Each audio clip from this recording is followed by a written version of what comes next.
the real reason you can't save money. You tell yourself you'll start saving next month. You say once you earn a little more, once things calm down, once expenses drop, then you'll finally get serious about saving money. But somehow, that moment never comes. Every month feels like a repeat. Money comes in, money goes out, and there's nothing left to save. At first, it feels like the problem is your income. It feels like you just don't earn enough. But here's the uncomfortable truth. For most people, the real reason they can't save money has nothing to do with how much they earn. It has everything to do with how their money is structured. Saving money is not something that happens at the end of the month. It happens at the beginning.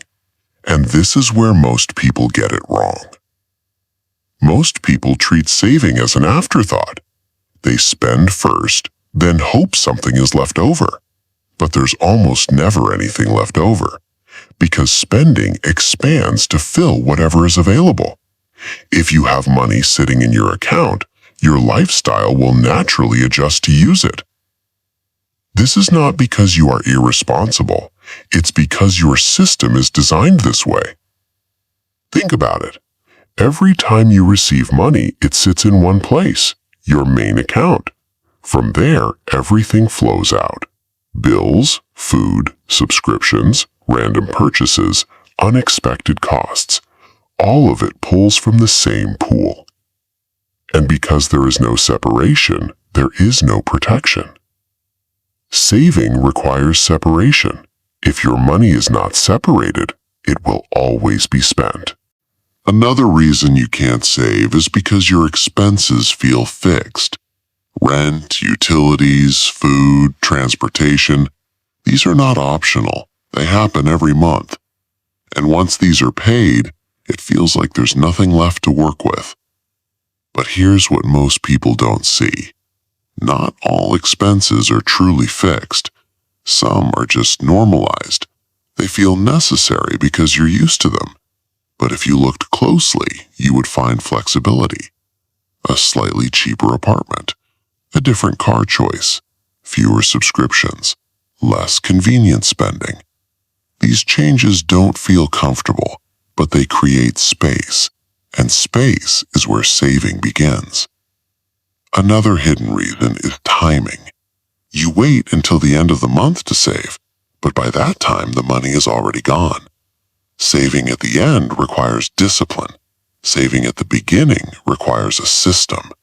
And systems are always stronger than willpower. If you rely on willpower, you will fail eventually, because willpower depends on mood, energy, and focus. Some days you have it, some days you don't. But a system works every time. Another major reason is that saving feels invisible. When you spend money, you get something immediately. Food, clothes, convenience, comfort. But when you save money, nothing happens. Your life doesn't change right away. There is no reward in the moment.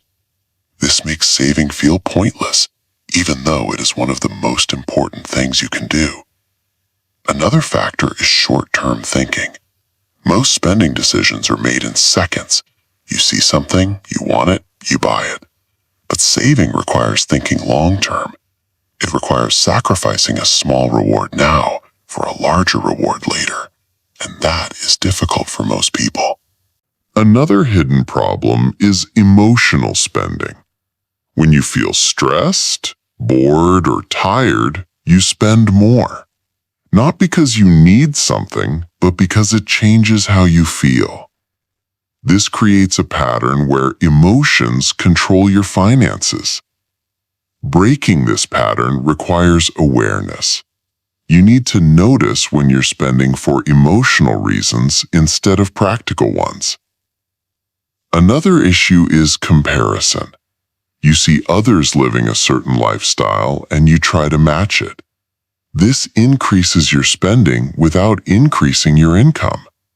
And as your expenses grow, your ability to save disappears. Comparison creates pressure, and pressure leads to spending. Another important point is that many people underestimate small expenses. They focus on big costs but ignore daily habits. But daily habits are what shape your financial life. Small, consistent spending is more powerful than occasional large spending. Another reason you can't save is because you don't track your money. If you don't know where your money is going, you can't control it. Awareness is the first step to change.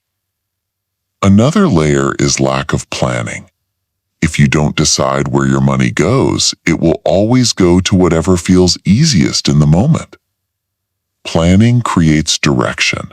Without it, money disappears. Now here's the shift. Saving is not about discipline, it's about design. If your system is built correctly, saving becomes automatic. If your system is weak, saving becomes impossible. So what should you do? First, pay yourself first. Before you spend anything, move a portion of your income into savings, even if it's small. This creates a habit. Second, reduce friction for saving and increase friction for spending. Make saving easy. Make spending slightly harder. Third, create margin. Either reduce expenses or increase income, but focus on the gap, not just the numbers. Fourth, automate everything. Remove the need to decide. Fifth, define your reason. Know why you are saving. Make it real. And finally, change your identity. Start seeing yourself as someone who builds, not someone who consumes. Because in the end, the reason you can't save money is not because you don't earn enough. It's because your system is designed to spend everything you earn. And once you change the system, everything changes. Because saving is not something you try to do. It's something that happens when your system is built the right way. And that's the moment when your money finally starts staying with you instead of disappearing every single month. Another important truth is that saving is a skill, not a trait. You are not born good or bad with money. You learn it through repetition and correction. The more you practice controlling your money, the easier it becomes. Most people wait for motivation to start saving, but motivation is unreliable. It comes and goes. Discipline and systems are what create consistency.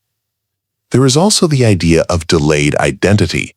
You might not feel like a saver yet, but every time you save, you become closer to that identity. Small actions shape how you see yourself over time. Another key point is that your first savings matter more than the amount. Even saving a small amount proves that your system works, and once the system works, you can scale it.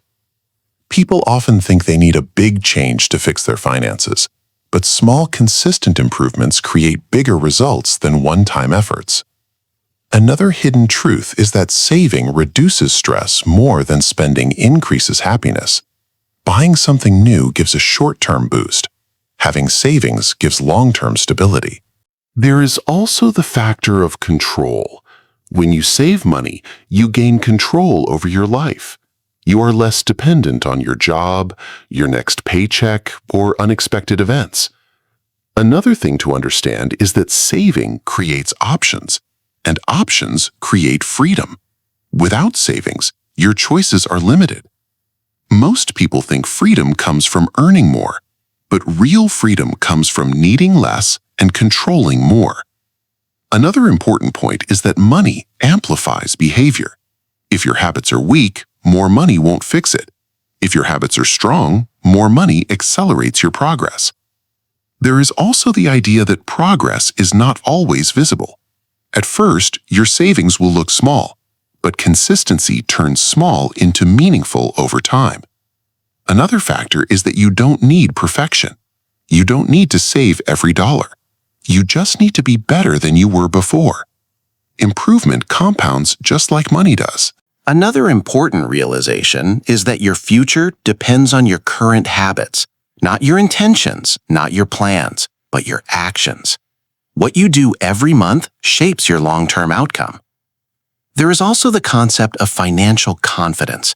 When you see your savings grow, even slowly, your confidence increases, and confidence leads to better decisions. Another key idea is that saving is not about restriction, it's about alignment. It's about making sure your money supports your life instead of controlling it. And finally, understand this. You don't need a perfect system. You need a system that works consistently. Because once your system works, saving stops being difficult, and it becomes automatic. That's all. Subscribe and like, and I will post even more interesting and useful videos about finance.